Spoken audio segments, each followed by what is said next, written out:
Hello and welcome to the Saturday edition of the Hank Mortimer Show. And as per usual, I'm doing nothing on this Saturday. No friends to do anything with. Just shit posting Saturday.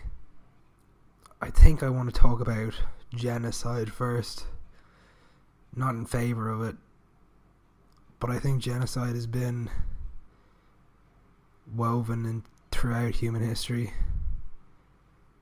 and how it's unavoidable, and there will be another genocide, maybe in Europe, maybe of white people in Europe, maybe of Native Europeans.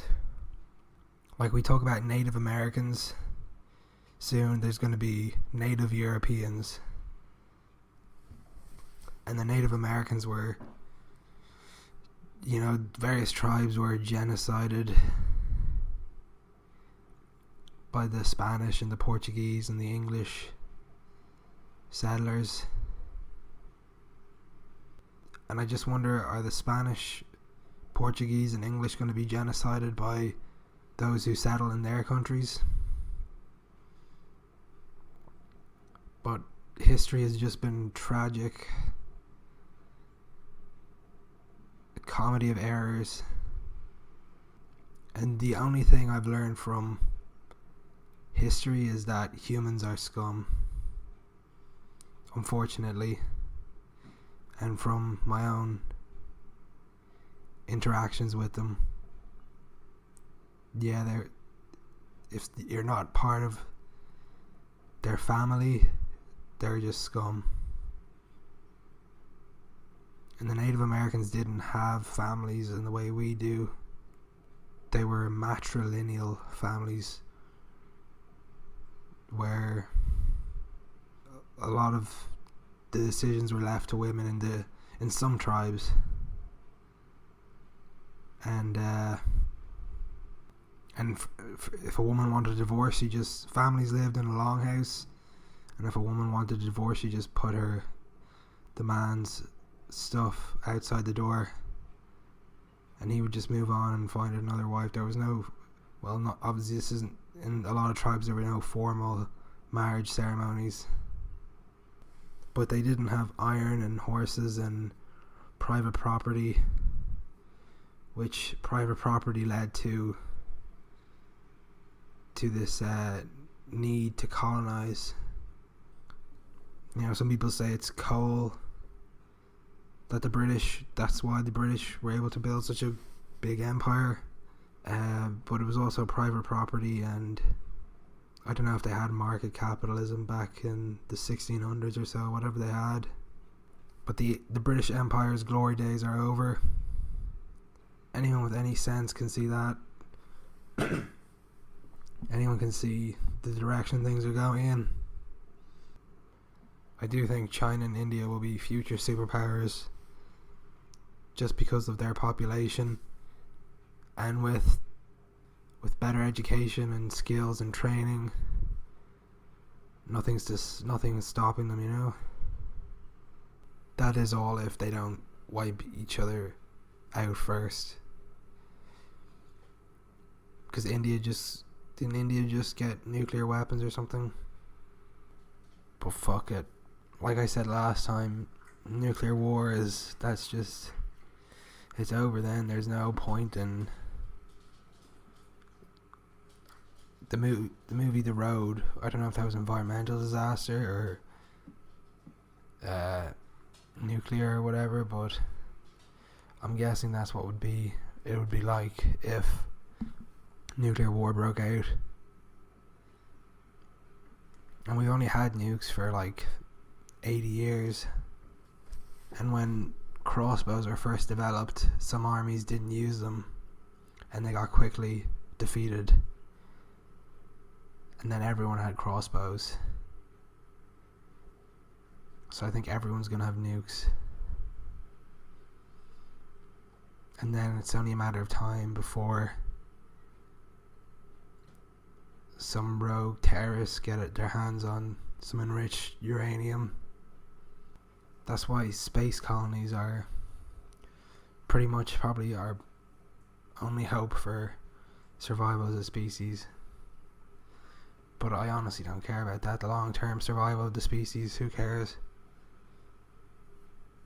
It's not relevant to my life. Shit posting is relevant to my life, and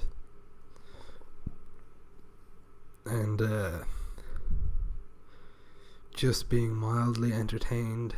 Because when you focus just on being entertained all the time, then the entertainment isn't entertaining anymore. Then you're just like in a constant state of just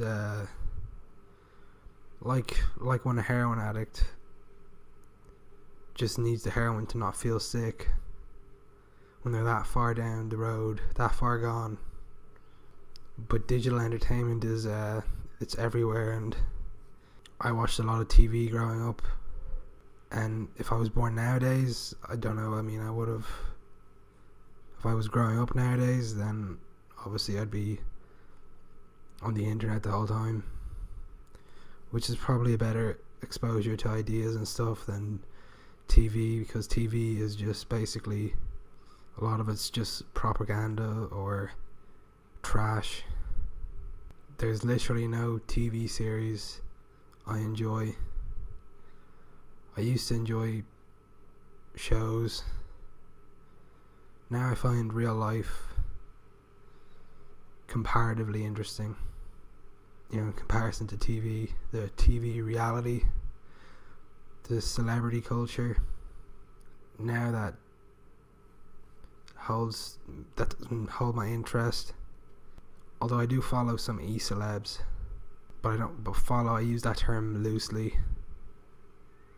I more acknowledge that some of them have something interesting to say, like Jordan B. Peterson, Richard Spencer. Well, I didn't watch that Jordan Peterson debate where he apparently lost to this roasty, and I will have a look at it, because apparently he was just using a lot of fallacies, but his lecture series on the Bible is pretty interesting. But there's a thing in philosophy called the belief trap or something like that, where your beliefs, I mean, it's just common sense that your beliefs would start to colour your pattern of thinking about how you think about things. He's sort of quasi-mystical, or actually the one celebrity who's becoming a big celebrity now is Alex Jones, he's the one celebrity who I like, I guess, although I take everything he says with a grain of salt, because he was saying coming up to in October there'd be Antifa are launching some revolution, and it's going to be the October Revolution 2.0, and he said that there'd be terrorist attacks, false flags, blaming right-wing people, when really, if anything, Las Vegas was a false flag to tarnish the left. I'm not saying that's exactly what it was. It could have just been someone who wanted to commit mass murder. I always like to look at the aftermath, but I always look at the aftermath of a terrorist attack on Live League and stuff like that, just to make it more real. I can't imagine being like a paramedic and seeing just the most gruesome gore every day. I suppose you get desensitized to it. Just like with entertainment, you get desensitized to the shock value sort of wanes over time.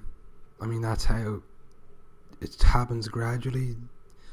Genocide, just first is the initial sort of action, and then that normalizes the behavior, and then it just sort of leads us to, it's just a lot of ethical lapses that get out of hand and out of the control of the people in general, and it becomes just a death machine. But there will be another genocide, I think, in Europe within 200 years. Definitely more in Africa, because, you know, in the Middle East, like the Rwanda genocide, that was pretty gruesome. 1 million people died in that, or that was pretty. Hotel Rwanda was an alright movie. It was only alright. It had this Hollywood cheesiness to it. Now, like, cheesiness makes me go, ugh. But so does forced grittiness. That's just as stupid in my humble opinion. Like when you try to make Superman gritty, it's just... Sorry if anyone listening to this is a big Cape Shit fan, but I used to be big into superheroes when I was younger. Mainly Spider-Man and Batman.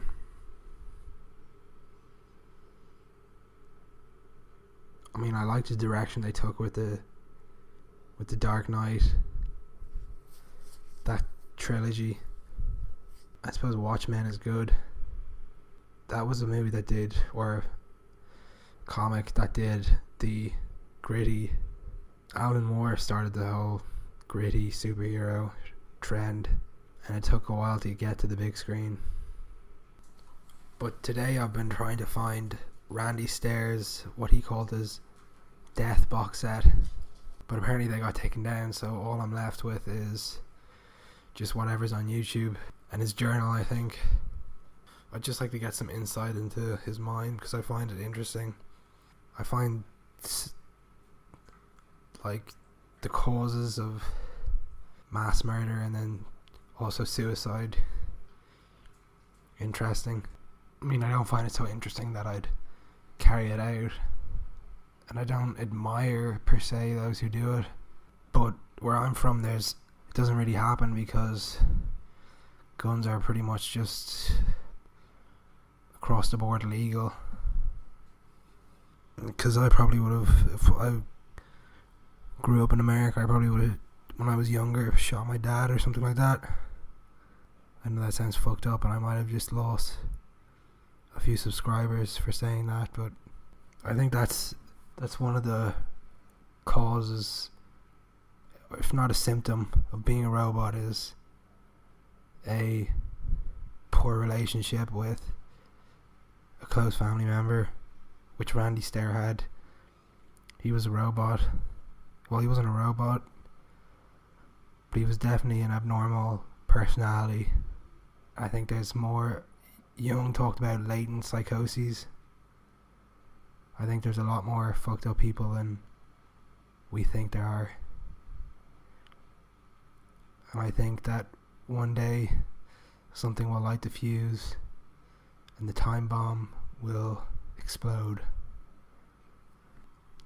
And with that, I will see you next time.